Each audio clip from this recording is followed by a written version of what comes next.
Баршаңызға сәлем, есімім Арайлым, каналыма қош келдіңіз. Бүгін сіздермен керемет бургер жасау әдісімен бөлісемін. Бейненің соңына дейін бірге болыңыздар. Ең алдымен ыдысымызға жылы сүтімізді, үстіне қантымызды, тұзымызды және ашытқымызды саламыз. Оның үстіне майымызды құйып, жақсылап араластырамыз. Ұнымызды салып, қамыр илейміз. Үстіне 2 қасық сұйық майымызды құйып, тағы бір илеп, қамырымызды жылы жерге қойып қоямыз. Фаршымызға үстіне тұз салып, қара бұрыш салып, және паприка салып жақсылап араластырамыз.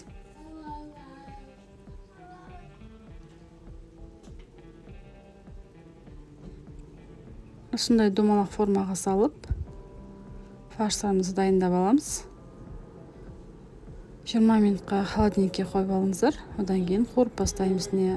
Қызып тұрған табаға майымызды құйып, котлеттерімізді пісіріп алдық.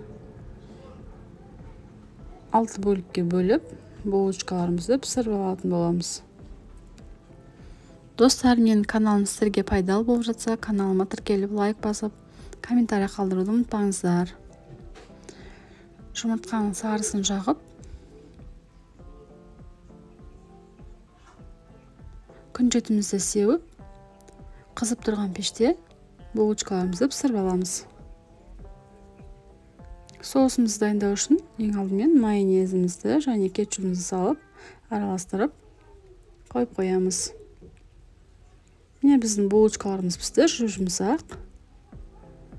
Осылай бургердің ішін лист салата қойып, котлетіміз бен сырымызды қойып, оның үстіне помидор және қиярымызды қойып, бургерімізді әсемдеп жинайтын боламыз.